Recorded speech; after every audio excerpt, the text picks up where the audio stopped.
Hello students. आज अपने 12th RBC agriculture biology का यूनिट नंबर 5 का 5th नंबर चैप्टर पादप रोग विज्ञान परिभाषा व शब्दावली plant pathology definition and terminology ये स्टार्ट करने जा रहे हैं। कल अपने पिछली वीडियो में सिलेबस में जब देखा था तो इस यूनिट में से टोटल 6 नंबर का एनुअल एग्जाम के अंदर पेपर आएगा। सबसे पहले जब अपने परिभाषा देखते हैं कि पादप रोग विज्ञान या प्लांट पैथोलॉजी कहते किसको हैं, तो ये कृषि विज्ञान की, वनस्पति विज्ञान या बॉटनी की या बायोलॉजी की, जीव विज्ञान की ऐसी शाखा है जिसके अंतर्गत अपने पादप के रोगों के कारणों का पता लगाते हैं, उसके लक्षणों का पता लगाते हैं, रोगों से होने वाली हानि का पता लगाते हैं और उनके नियंत्रण के उपाय जो हैं उनका अध्ययन करते हैं। तो ऐसी विज्ञान की इस शाखा को पादप रोग विज्ञान या प्लांट पैथोलॉजी कहा जाता है। तो पादप रोग विज्ञान कृषि विज्ञान, वनस्पति विज्ञान या जीव विज्ञान की वो शाखा है जिसके अंतर्गत पादप रोगों के कारण, उनके लक्षण, रोगों से हुई हानि, उनके नियंत्रण के उपाय आदि का अध्ययन किया जाता है। पादप रोग विज्ञान जो उद्भव में आया यानी कि उत्पत्ति हुई इस ब्रांच की, तो उसकी अपने पास ब्रीफ हिस्ट्री है, संक्षिप्त इतिहास है उसका। तो सबसे पहले जो इसके उद्भव का कारण था इस ब्रांच के, 1845 में आयरलैंड, यूरोप का एक कंट्री है, उसमें एक रोग वहाँ पर उत्पन्न हुआ जिसका नाम था आलू की पछेती अंगमारी, लेट ब्लाइट ऑफ पोटैटो। इसके कारण वहाँ पर भयंकर अकाल पड़ा। भूख वगैरह के कारण काफ़ी लोग जो है मारे गए, कुछ लोग जो है वो यूएसए की ओर गमन कर गए। इस अकाल को नाम दिया गया आयरिश फैमिन या आयरिश दुर्भिक्ष कहा गया। तो यहीं से जो साइंटिस्ट थे उन्होंने प्लांट पैथोलॉजी के बारे में जो स्टडी करना क्या किया, स्टार्ट किया। 1885 में फ्रांस में एक रोग हुआ जिसका नाम था अंगूर में मृदु रोमिल आसिता रोग। ये रोगों का अपने अलग चैप्टर है, वहाँ पर अपने पढ़ेंगे इनके बारे में। तो फ्रांस में अंगूर में मृदु रोमिल आसिता रोग हुआ। जब ये रोग हुआ तो वहाँ पर प्रोफेसर मिलार्डे ने एक चूर्ण बनाया जिसका नाम था, एक मिश्रण बनाया जिसका नाम था बोर्डो मिश्रण। ये बोर्डो मिश्रण इसने नीलाथोथा, चूना व पानी को एक निश्चित अनुपात में लेकर बनाया गया। फिर से सुनिए, प्रोफेसर मिलार्डे ने जब फ्रांस में 1885 में अंगूर में मृदु रोमिल आसिता रोग हुआ, इससे नष्ट हो रही फसल को बचाने के लिए एक मिश्रण तैयार किया जिसको बोर्डो मिश्रण के नाम से जाना जाता है। इस मिश्रण में नीलाथोथा, चूना व पानी को एक निश्चित अनुपात में लिया गया। ये जो मिश्रण था ये कवक व जीवाणुनाशक था, यानी कवक जो और जीवाणु जो रोग उत्पन्न करते थे उनको मारने वाला ये मिश्रण था।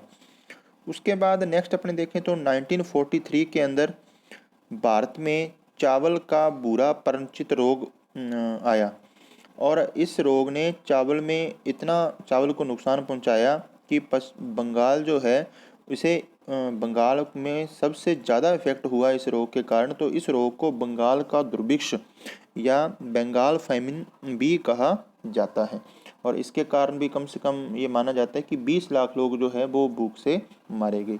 इसी के एक साल बाद ही एक साइंटिस्ट था वेक्समैन, उसने एक एंटीबायोटिक औषधि, एक दवा की खोज की जिसका नाम था स्ट्रेप्टोमाइसिन से खोजी गई वो।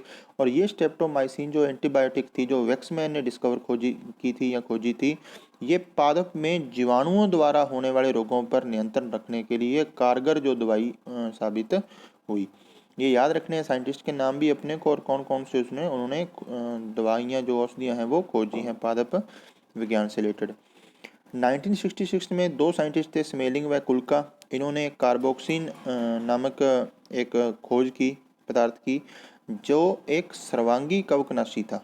ये सर्वांगी क्या होते हैं? सर्वांगी कोई भी ऐसा रसायन या ऐसा रोगकारक को सर्वांगी कहा जाता है, सिस्टेमेटिक, जो अंदर ही अंदर पौधों के शरीर में फैलता रहता है, पौधों के शरीर के अंदर ही आगे से आगे फैलता रहता है, उसको सर्वांगी बोलते हैं। तो ये कवकनाशी जो था फंजीसाइड, ये पौधों के अंदर ही फैलकर कवकों को खत्म करने का काम करता था जिसका नाम है कार्बोक्सिन और ये खोजने वाले थे स्मेलिंग व कुल्का। भारत में कवक विज्ञान पर या पादप रोग विज्ञान पर सबसे ज़्यादा जो काम किया, पादप में रोगों का अध्ययन सबसे ज़्यादा जो किया वो साइंटिस्ट था E.J. बटलर। तो इसलिए इसको भारत में पादप रोग विज्ञान का जनक कहा जाता है। नेक्स्ट अपने देखें तो प्लांट पैथोलॉजी, जिसको फाइटोपैथोलॉजी भी कहते हैं, ये 3 वर्ड से मिलकर बना है। ये अगर इसको अपने ब्रेक डाउन करें, ग्रीक भाषा में का शब्द है ये फाइटोपैथोलॉजी, इसको अपने तोड़ें तो ये 3 शब्द बनते हैं। ये पहले जो है फाइटो, उससे फाइटोन, पैथो पैथोस, और लॉजी मतलब लोगोस। फाइटोन का मतलब होता है पादप, पैथोस का मतलब होता है रोग, और लोगोस का मतलब होता है अध्ययन। तो पादप रोग का अध्ययन करना ही प्लांट पैथोलॉजी या फाइटोपैथोलॉजी कहलाती है। नेक्स्ट उसके बाद अपने पास जो चैप्टर में अपने देखा था, जब इसकी हेडिंग देखी थी, तो शब्दावली, कुछ शब्द हैं जिनका अर्थ अपने को पता होना चाहिए, उनकी परिभाषाएं अपने को पता होनी चाहिए, तो वो अपने देखते हैं। सबसे पहली जो परिभाषा है अपने पास वो है रोग या डिजीज। रोग या डिजीज क्या होता है कि अपने जानते हैं कोई भी जीव है, उसकी जो सामान्य प्रक्रियाएं चल रही है, अगर उसमें किसी भी प्रकार की कोई बाधा उत्पन्न होती है तो उसको अपने रोग कहते हैं। तो यहाँ से डेफिनेशन देखिए, रोग एक हानिकारक प्रक्रिया है जो निरंतर उत्तेजना के कारण होती है, जिसके परिणाम स्वरूप कुछ पीड़ा उत्पन्न करने वाले लक्षण प्रकट होते हैं। तो प्लांट्स में पीड़ा का मतलब ये है कि उसकी जो सामान्य प्रक्रिया है उनमें बाधा पहुंचे तो उसको अपने रोग कहते हैं। जैसे इसमें एग्जाम्पल दिए हुए नींबू का कैंकर रोग। सेकंड, रोगजनक या पैथोजन क्या होता है? तो रोग उत्पन्न करने वाला जो भी कारण है, जो भी कारक जिसके कारण प्लांट में रोग उत्पन्न हो रहा है, तो उसको रोगजनक या पैथोजन कहा जाता है। जैसे जीवाणु का नाम दिए हुए एक अपने पास जेंथोमोनास जीवाणु जो है, ये रोगजनक का कार्य करता है। नेक्स्ट अपने बात करें कि परजीवी और मृतोपजीवी, ये दो अपने पास डेफिनेशन दी हुई है। परजीवी अपने को पता है कि वो जीव जो दूसरों से अपना पोषण प्राप्त करते हैं और उस पर रहकर वृद्धि और गुणन करते हैं, उनको परजीवी कहा जाता है। यानी कि जो प्रकोष्ठियों पर, दूसरों पर, होस्ट पर रहकर अपना पोषण प्राप्त करते हुए वृद्धि और गुणन करता है, उसे परजीवी कहते हैं। जैसे फाइटोप्लाज्मा एग्जाम्पल है। मृतजीवी नाम से पता लग रहा है सेप्रोफाइट। सेप्रोफाइट वो होते हैं जो मरे, सड़े गले मरे कार्बनिक पदार्थों से अपना, कार्बनिक कंपाउंड से अपना पोषण प्राप्त करते हैं, उनको मृतजीवी कहते हैं। और इसका एग्जाम्पल है म्यूकर फंजाई। नेक्स्ट अपने पास है होस्ट प्रपोषी। प्रपोषी वो पादप होता है, उस पादप को अपने प्रपोषी बोलते हैं जो किसी परजीवी को आश्रय देता है, यानी जिस पर परजीवी वृद्धि करता है, गुणन करता है, पोषण प्राप्त करता है, उसको अपने प्रपोषी कहा जाता है, होस्ट कहा जाता है। परजीवी को आश्रय देने वाला जीव अर्थात एक जीवित जीव जिस पर परजीवी आक्रमण करता है तथा उससे अपना पोषण प्राप्त करता है, उसको परपोषी कहते हैं। नेक्स्ट है अपने पास अतिवर्धन, हाइपरप्लेसिया। अतिवर्धन क्या होता है कि अतिवर्धन यानी कि ज़्यादा बढ़ोतरी हो जाना। तो परपोषी जिस पर कोई परजीवी रहता है उसकी कोशिकाओं की संख्या में बढ़ोतरी के कारण होने वाली अत्यधिक वृद्धि। कोई भी एक परपोषी है, उसकी कोशिकाओं की संख्या में बहुत सारी बढ़ोतरी हुई, जिससे उसमें अचानक से वृद्धि हुई, तो इसको कहा जाता है अतिवर्धन। नेक्स्ट है अतिवृद्धि, हाइपरट्रॉफी। हाइपरट्रॉफी ये भी वैसा ही है, सिंपल सा उसके कारण ही है, वैसा ही एक कॉन्सेप्ट है। प्रपोषी की कोशिकाओं के आकार में बढ़ोतरी, वहां पर कोशिकाओं की संख्या में बढ़ोतरी थी जिस कारण उसमें अत्यधिक वृद्धि हुई। प्रपोषी की कोशिकाओं के आकार में बढ़ोतरी से होने वाली असाधारण वृद्धि जो है वो अतिवृद्धि कहलाती है। ये दोनों एक दूसरे से मिलते जुलते शब्द हैं। नेक्स्ट अपने पास आता है अविकल्पी परजीवी। अब यहाँ पर ये बड़ा इंपॉर्टेंट है, अपने को कई आगे नाम आएंगे, अविकल्पी परजीवी, विकल्पी परजीवी, इनका क्या मतलब होता है? देखिए, अविकल्पी, अ का मतलब कोई नहीं और विकल्प का मतलब विकल्प, ऑप्शन, यानी जिसके पास कोई ऑप्शन नहीं है, किसके अलावा? परजीवी होने के अलावा। यानी कि ऐसा जीव जो सिर्फ दूसरों पर रह के ही गुणन और वृद्धि कर सकता है, इसके अलावा उसके पास कोई विकल्प नहीं है, तो उनको कहा जाता है अविकल्पी परजीवी। तो ऐसा परजीवी जीव जो केवल अन्य जीवित जीव पर ही वृद्धि और गुणन कर सकता है, इसके अलावा उसके पास कोई विकल्प नहीं है, तो इसमें एग्जाम्पल आएगा एल्ब्यूगो। नेक्स्ट अपना आता है उत्तकक्षय। नेक्रोसिस क्या होता है? कोशिकाओं या उत्तकों की मृत्यु हो जाना ही क्या कहलाता है? उत्तकक्षय कहलाता है। नेक्स्ट इसमें अपने शब्दावली में आएगा हरिमहीनता, क्लोरोसिस। हरिम मतलब हरा, हीनता मतलब नष्ट हो जाना। तो पादपों का हरा भाग जो मोस्टली पत्तियां होती हैं उसमें से हरापन उनका यानी नष्ट हो जाना। और हरापन किसके कारण होता है? ये अपने सभी जानते हैं कि पादपों में हरापन जो है वो क्लोरोफिल के कारण होता है। तो अगर क्लोरोफिल ब्रेकडाउन होने लग जाए किसी भी रोग के कारण, तो उसके कारण जो रोग होता है उसको हरिमहीनता कहा जाता है। पौधों के हरे भागों के पर्णहरित नष्ट होने के कारण पीला पड़ना या पिंकिश हो जाना गुलाबी रंग का, तो इसको हरिमहीनता कहते हैं। नेक्स्ट है संचरण ट्रांसमिशन का मतलब होता है एक जगह से दूसरे जगह पर स्थानांतरण होना। तो किसी भी रोगजनक का जो पौधे में रोग उत्पन्न करते हैं उनका एक पौधे से अगले पौधे में चला जाना, यही क्या कहलाता है? संचरण कहलाता है। जैसे सफेद मक्खी द्वारा टमाटर के पर्णकुंचन विषाणु, यानी टमाटर में जो पर्णकुंचन पत्ती को इकट्ठा करने का वाला जो विषाणु रोग उत्पन्न करता है उसकी लीव्स को, तो उसका संचरण सफेद मक्खी द्वारा आगे से आगे पौधों में किया जाता है। नेक्स्ट है संक्रमण। संक्रमण का मतलब होता है इन्फेक्शन। इन्फेक्शन क्या होता है कि प्रपोशी में रोगजनक का स्थापित हो जाना, कोई भी प्रपोशी है उसमें कोई रोगजनक आ गया और उसका वहां स्थापित हो जाना, तो ये कहलाता है संक्रमण। जैसे वो पौधा जो है वो इन्फेक्ट हो जाएगा, उसमें रोग उत्पन्न हो जाएगा। नेक्स्ट अपने पास है लक्षण। लक्षण अपने सभी जानते हैं कि पौधे की बाह्य और आंतरिक प्रतिक्रिया, यानी कि मान लो कोई स्वस्थ पौधा था, उसमें अपने को प्रॉपर तरीके से वो सर्वाइव कर रहा था पौधा, उसकी पत्तियों पर, उसके तने पर, उसके फल पर किसी प्रकार के अपने को ऐसे लक्षण दिखाई दिए जो उसके लिए नॉर्मल नहीं थे, ऐसे सिम्टम दिखाई दिए, तो उन्हीं को लक्षण कहा जाएगा। तो एक रोग के कारण पौधों में होने वाले बाह्य व आंतरिक प्रतिक्रियाओं या बदलाव को रोग के लक्षण कहते हैं। जैसे पर्णकुंचन, पत्तियों का कंट्रैक्शन हो जाना, हरिमहीनता, पत्तियों का हरा रंग जो था वो डिसअपीयर हो जाना, गायब हो जाना, तो इसको सिम्टम या लक्षण कहते हैं।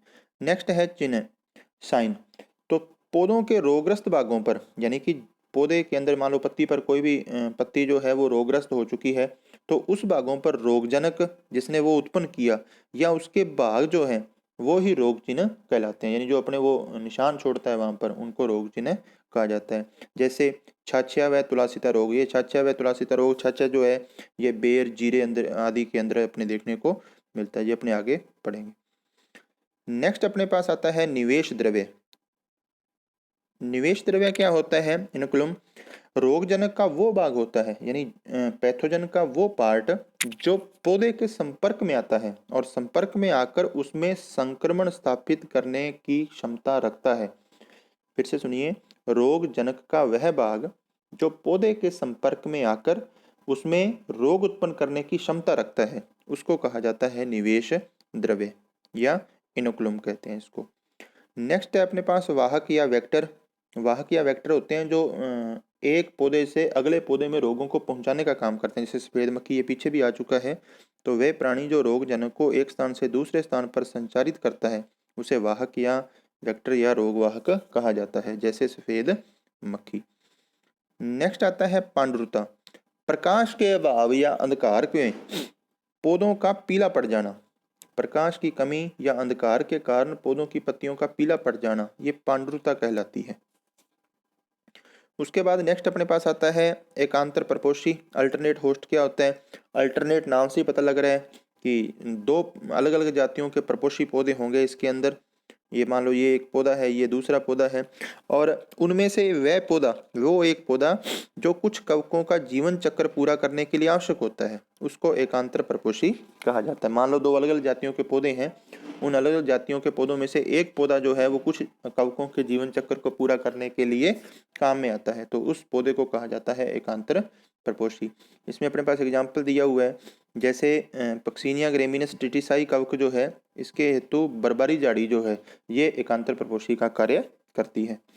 नेक्स्ट अपने पास आता है कवकनाशी या फंजीसाइड। तो फंजीसाइड कवकनाशी नाम से पता लग रहा है जो कवक को खत्म करेंगे।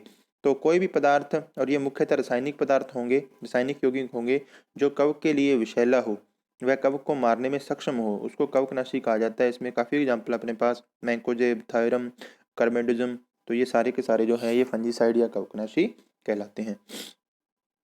नेक्स्ट वर्ड आता है अपने पास पैथोवर। पैथोवर, इसको पीवी डॉट से भी शो किया जाता है।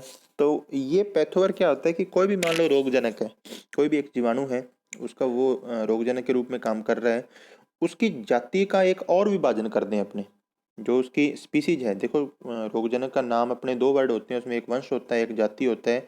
जाति से अपने एक और विभाजन कर दें, मतलब उसकी उपजाति, और वो जो उपजाति हो वो स्पेसिफिक हो। स्पेसिफिक होने का मतलब है कि वो सिर्फ कुछ उसी से रिलेटेड जो पौधा है या वंश है उसी में रोग उत्पन्न कर सकती हो, इसके अलावा किसी में रोग उत्पन्न नहीं कर सकती, तो उसको कहा जाता है पैथोवर।